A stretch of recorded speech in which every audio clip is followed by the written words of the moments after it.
ThaBoxingvoice.com here with the dream, Devin Haney. Just got done with some strength and conditioning champ. 14 days out. This time, 14 days from now, you'll be walking the Mecca boxing. Still small room, but still the garden. Talk to us basically where you at 14 days out from big fight, title eliminator. It's 14 days out. I'm feeling good. I'm feeling strong. I'm feeling ready. I feel better than I did last camp. So in last fight, I put on a great performance. So I'm feeling good. Everything's going good. I'm healthy. I don't feel any injuries. And come September 13th, I'm gonna be ready to go. Now you just got back. You spent a couple weeks up at the snack facilities up there in Northern California. Talk to us about the work up there. Obviously, there's a lot of science behind it that goes up there. How was that work like? You had training partners such as Darren Cunningham and Lorenzo Simpson, who will also be fighting on Friday the 13th. Talk to us about that work up there. The work was hard as always. The recovery is great. The whole snack team, Victor Conti, they always help me every camp. They push me to the extreme, but also make sure that I'm healthy and I'm recovering correctly.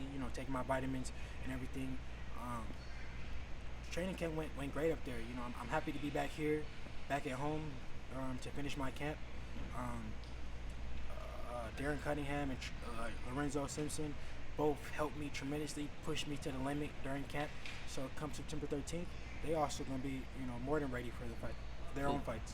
Absolutely. Now, walk us through. For those obviously that don't know, most of us aren't in a fighter's shoes. Walk us through the last 14 days for yourself. I'm assuming you'd get to New York obviously several days before the fight for the press conference and such. What are these last 14 days going to be like for you? What's your training regimen going to be like? Well, pretty much the hard work, all the hard work, is pretty much done. We're winding down in camp. Fight week is going to be full of rest. So these last couple of days, I'm working. Making sure that my weight is good, making sure everything is good for me to make weight and stay healthy. Now, obviously, speaking of weight, as a growing young man, at only 20 years old, your body's still developing. So I know last camp you mentioned how making that 135-pound weight limit has become a little tougher. Yeah. Well, right now, how do you feel that cutting that weight's been like in this camp? Like I said before, making 135 is not easy. I'm bigger than a lot of the guys at 135. My body frame is much bigger. I'm taller than a lot of them, except for a few like Luke Campbell and some of the guys like that. But my body frame is also bigger as well, and I'm growing every day. I've been 130 since I was in the amateurs, so I've been at 130 for a while now, and my body is outgrowing the weight. But after this fight, I will be the mandatory for the WBC world title. So we'll see how that plays out. If I can't get it, then I'll move up to 140. Now, for you to say that, is there anything that would make you think that you can't get that title opportunity? The whole WBC situation was a little odd. Yeah. To mandate the title from an already current champion in that division. Yes. But for you to make those comments, what leads you to believe that there may be a reason for you to not get that opportunity? Well, because we already saw how it played out before, how something out of the blue just fell out, and Lomachenko was fighting for the world title. So I am the mandatory. I don't want to get my hopes up and say that I'll be the guaranteed, the mandatory. Right. I'm guaranteed going to be fighting for a world title, because it's a lot of politics in the sport of boxing, and we don't know how it will play out. Hopefully, God willing, I get the shot at the title. If not, I'll move up to 140 and I'll fight for a world title there. Now, that said, we've seen I don't want to say a promoter, it's a co-promotion deal, but Eddie Hearn, he's done a lot of business with Top Rank.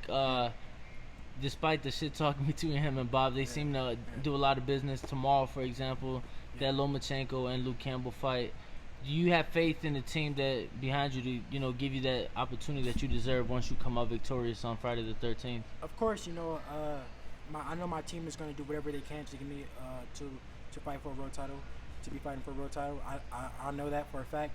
But like I said, anything can fall out of the clear blue sky and happen. So I'm preparing for the worst. So who knows what may happen.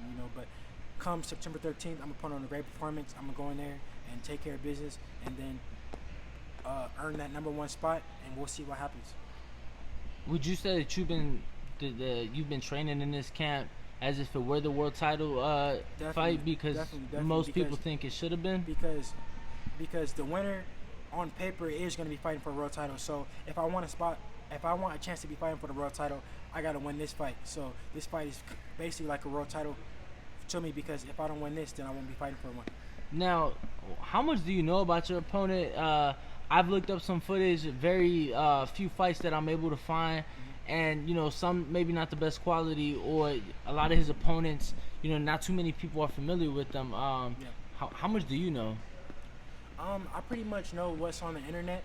I know that anybody that's gonna fight Devin Haney is gonna bring it their all, especially in the position that I am and he's in. The winner will be in a big fight if it happens. If the winner out of Luke Campbell wins, that's gonna be a big fight for either me or Zara, or the winner fights Lomachenko, and that's gonna be a huge fight. So who knows what might happen? So we're both gonna bring it and give it our all. So I know he's gonna come in there to fight. He's gonna come in there to win. He's not coming to lay down. So I gotta train like I'm fighting the best of the best. Now, obviously, your last fight, won in sensational manner, set up the beautiful overhand right knockout. Is that what you're kind of looking for? Not that you look for it, but more so, get the rounds in, break them down, work the body, box, and then if the opportunity presents itself, put on a great show in front of the fans of New York City. Yeah, of course, that's the best way to win in boxing, is to win by a knockout. And if I can win every fight by knockout, I would. But, I'm a superb boxer as well, and that can also punch. So I'm going to go in there and do what I do best, see what happens. But I am going to press for the knockout if it comes. And but other than that, I just want to get the win. Now, Dev, let me just get your thoughts and opinions on a couple upcoming fights. About less than 24 hours, we'll have the Luke Campbell versus Lomachenko WBC title fight. Obviously, Loma's titles are at stake as well. The WBC title's vacant. How do you see that fight play out? Pretty much everybody in boxing thinks Loma's gonna win, but Luke Campbell does have a significant height and reach advantage. Yeah. We've seen him lose to Linares. We saw Lomachenko defeat Linares. However, he was put down by Linares. So, based off that and your thoughts on what you know, how do you see that fight play out? I think this is a really good fight. I think a lot of people are underestimating Luke Campbell because what happened with Linares and what Ivan Mendy. But Luke Campbell, Lomachenko is a lot smaller than those guys. Lomachenko is actually very small. If you ever see him in person, right. He's very little. He makes the 135-pound weight limit pretty much easy. So Luke Campbell is a lot bigger than him. So we'll have to see how that plays out. I think early, Luke Campbell will give him some problems with his reach, with his range, with his jab, with him trying to keep Lomachenko off of him. I think as the fight go on, Lomachenko will take over. He will apply pressure and try to break Luke Campbell down mentally. Now, there was a report on Boxing Scene, if I'm not mistaken, I read earlier, that, are you familiar with Inoue? Yeah. Saying that, so is that Monster? Is that right, the Monster, yeah. Right. So obviously, most people feel he's the best at 118. He's a 3-division champion. Yeah. Did that in 10 fights or 12 fights, if I'm not mistaken. He says that he wants to go up to 126 to fight Lomachenko, and Lomachenko said that he's willing to go down from. So that just pretty much tells you that he's not really a solid 135 pounder. If he can make 126, me, I couldn't make 126 to save my life. Like, it would kill me to make 130. So if he can make 126, that just shows you that he's pretty small. Right. I mean, he's his professional career fairly young. He still has. This is his 3rd division now. Started at 126, moved up to 130 now, 135. Where do you feel he should be at? Do you feel like he needs to be wherever he feels comfortable at? That's the main thing about is how the fighter feels. Because at the end of the day, they're in there fighting, and they got to be able to go those late rounds and still be fresh. So it's how the fighter feels whenever he cuts weight, or when he doesn't really have to cut weight and he still feels strong. Because that's what I was kind of.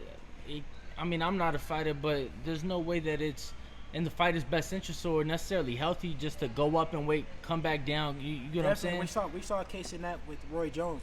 Roy Jones did that. He went up to heavyweight, then he went back down to light heavyweight, and he wasn't the same. Right. He fought Tarver, he got knocked out. So, it really just depends on the fighter. Everybody's different. Just a few more. We got Errol Spence versus Sean Porter, September the 28th.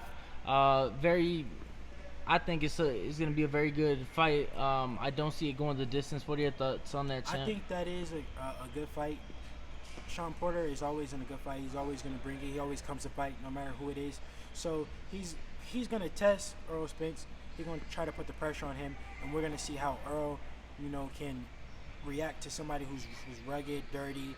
Well, dirty. I want to say dirty, but rugged and a little rough, maybe. Yeah. That's gonna rough him up and not really have that much respect for him. So we're gonna see how he can react to that. So I think that's actually a good fight. I do think that it will go the distance, though. Do you think so? Okay. I think Earl will win, but I think it will go the distance. I don't see him knocking Sean out or stopping him or anything like that. Okay. Now, yesterday we saw. Sean actually got in the ring with David Benavidez. They got some sparring in, which to me was a little odd, given that, I mean, granted he's taller, but not, I mean, he's way taller than Earl. Earl. Is he a southpaw, though? Well, that's another thing. Earl's a southpaw, Benavidez isn't. You get what I'm saying? And their styles really don't match up, but a lot of people feel iron sharpens iron. That's true. You know what I'm saying? You've been in the ring with Sean Porter. For one, what do you think was the thought process in getting that sparring in? And two, how do you think that could have helped them? And, I mean, you haven't been in the ring with Sean. What'd you learn, and how has that helped you, throughout your career? Sean Porter actually taught me a lot. I learned a lot from Sean Porter, being in the ring with him from when I was like 14 to like 16. Me being in mini camps with him has, showed me a lot. He taught me a lot. But I do believe that iron sharpens iron, but it's kind of different when you're fighting southpaw and he's a right-hander. When you're fighting a southpaw, you tend to want to spar only southpaws just to prepare you for that. But maybe Benavidez switched. Who knows? Okay. Couple more fights we got coming up. We got somebody kind of coming up, I would say, in your era. And Shakur Stevenson, he's gonna get a title opportunity at featherweight. How do you feel Shakur is? I mean, obviously 2016 silver medalist. Do you feel that Shakur is necessarily ready for that world title stage? Yes, IBF title? No, WBO title. I'm sorry. I think Shakur got a lot of talent. I think when is he fighting? They're saying October 26th. It looks like it might go to purse bid though between Top Rank and Golden Boy, but Oscar Valdez chose to vacate the title, move up from 126 to 130. Yeah, I think he's ready for a world title. I think he'll go in there and he'll dominate and he'll look good. What do you? Does that kind of like push you? Because I don't want to say that's somebody you came up with, but at least in the boxing world, right? You got fighters like yourself, like him, fighters like Truck, to where it's like everybody's kind of, it's like the new age fighters coming in. It's the new era of fighters. We're taking over the sport now. It's our time. The older guys are kind of like falling off and retiring and stuff like that, and now it's our time to take over the sport. So, Kovalev, did you happen to catch his fight last weekend against Anthony Yarde? Well, I thought Yarde was gonna upset him. Right, I remember seeing that on Twitter. He had him on his feet, but I don't know. He wasn't in shape or something. I mean, what do you think? They said he doesn't spar in camp. They said he had no sparring. I never heard of that in my life. Like, how are you supposed to know? You know what I'm saying? The saying is, everybody has a plan until you get hit, right? What I can say is, like, I'll be training, right? So, like, say I come back to camp and like, probably like a month or so, or a couple weeks, I just train and I won't spar. And then I spar and I'll be tired. You're like, damn, it's different when you're sparring than when you're just actually training or hitting the mix or something like that. So, we see what happens when you just don't spar and you just go train or whatever. Now they're saying that Kovalev as of right now is a front runner to face Canelo. November the 2nd is the proposed date. How do you see that fight play out? Canelo would be going up 2 weight divisions from his previous fight. That would make him a 4 division world champ. What are your thoughts on that matchup if it happens? I mean, that would be good for Canelo. I think Canelo will end up stopping him. He loves the body work. Canelo is a great body puncher. He can miss to the body. He sets guys up to the body perfectly, and Kovale doesn't like body shots. So we'll see. Now, lastly, also in the talks, well, soon it has to be announced, but the Wilder Ortiz fight, how do you see that? Obviously, Ortiz almost had Wilder out, but you know, that was almost 2 years ago. Wilder getting back in there. We all want to see we all wanted to see Wilder and Anthony Joshua before, you know, Joshua got upset. But how do you see Wilder basically going back into the opponent that was the closest to having him out? Just faces mandatory. Now he's gonna fight the toughest fight he's had, and then probably the second toughest in Fury right after. What are your thoughts in him doing that? And do you feel like that's smart for him to take all these tough fights back to back to back? I mean, he's showing that he's a true champion, and you gotta respect that. You know, so a lot of fans are quick to say, "Oh, he's a fighter is ducking certain guys or whatever." So you can't be mad when he's willing to take, you know, all these tough fights. You know, you gotta respect him, and yeah. So I think that this time around, I think he'll knock Luis Ortiz out early. I think Ortiz is he's aging. You know, they say he's a lot older than what he actually says. So I just think that Wilder will knock him out. You've never rematched anybody, right? No, I haven't had a rematch in the pros. What about in the amateurs? Obviously, like for example, like Ryan Garcia, who you faced in the amateur. Would you say that it was easier the second go round, or just from gaining that experience? I wouldn't say it was easier because the first two, Ryan beat me, and then I beat him, and then he beat me again, and then I beat him the last two.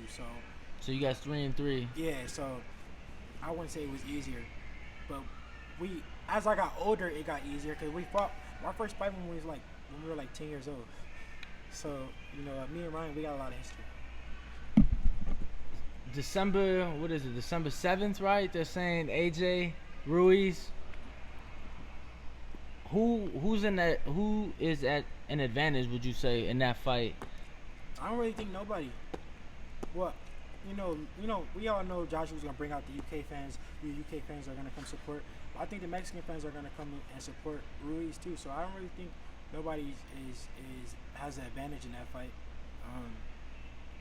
Me, if I was a champion, I would have brought the fight back to wherever I wanted the fight to go. But he had the rematch clause, so he really had no choice. Right, he had no choice. Now, I mean, it's better would you say it's better for it to be in Saudi Arabia versus the UK? Because that's where they wanted the fight. So for Ruiz to be the champ, I mean, really know. I can't really tell. I think it's about the same to be honest. I mean, of course it would be more of an advantage for Joshua in the UK, but I feel like they're still gonna come out for him in Saudi Arabia. Still the same squared circle. Yeah. What needs to be done? But obviously, you know, Joshua had the bigger fan base in New York as well, and look what happened. So in the sport of boxing, anything can happen. So we're gonna just have to see. A lot of recent pictures he's posted, he seems a lot slimmer. To me, that tells me obviously you're trying to cut weight, be a little faster. I feel like he underestimated Ruiz's speed because that's how he got caught in the third round. Do you feel like that's when he needs to be more concerned? Obviously, you was ringside for that fight. I think this fight he'll just come in. I just feel like the last fight he really wasn't focused. He didn't really see him as a threat, and we've seen that time after time. We've seen that with a lot of upsets that didn't happen in boxing. Just the guy who was a favorite just really wasn't focused. So I think that's all it was. I think he just really wasn't focused. This fight, he'll come in more focused. He'll know that Andy Ruiz is dangerous and that he can punch, and that anything can happen in the sport of boxing, and he'll get the win. If AJ wins the rematch, do you feel that he is now bigger than what he was before? Because I mean, to me, he was the second biggest boxer, you know, popularity-wise behind Canelo. Yeah, I think so. I think so as well. He was the second. When I say be bigger, yeah, I think he might be bigger because it depends how he does it. If he goes in there and he knocks him out early, looks good doing it, then you know the world is gonna go crazy. But a lot of people really tuned into the heavyweight division even more. A lot of people were tuned in heavyweight division. But after that, it was like a huge buzz. Right. So a lot of people are gonna watch this fight, and if he looks good doing it, he'll become a bigger star. Yeah, I agree. Last time I checked, he was at a little over 1 million followers. Andy Ruiz, before he won that title fight, he was at like 65, 70,000. Crazy. He gained like 200,000 overnight, and I mean, it's been about 3 months. No, I checked the night after the fight. He had 1 million followers the night after the fight, or no, he had 900,000 after the night after the fight. Like he was at 70. He was at 70,000 the day of the weigh-in. 70,000 the day of the weigh-in. You see, it just shows you. He did it for us fat people. But all right, champ. Appreciate your time. Thank you. 14 days out. Message to the fans watching. Everyone tune in September 13th. If you haven't got your tickets already, go on my Instagram, go in the link, get your tickets. You go on Ticketmaster or whatever. Get your tickets. MSG September 13th. I'm gonna put on the gun performance. Friday the 13th. This is about to be a massacre. Yes, sir. Let's get it. Well, if you enjoyed the video, feel free to hit the like, subscribe, and share. As always, if you want to support us to the next level, head over to the patreon.com/ThaBoxingVoice. We have tons of exclusive from Border Wars, from title, betting shows, the list goes on and on and on. But in addition to that, if you guys have questions for fighters, trainers, and promoters, this is where you can submit them. We will run out, get these questions answered, and put it back on the show just for you guys. Appreciate it. Peace.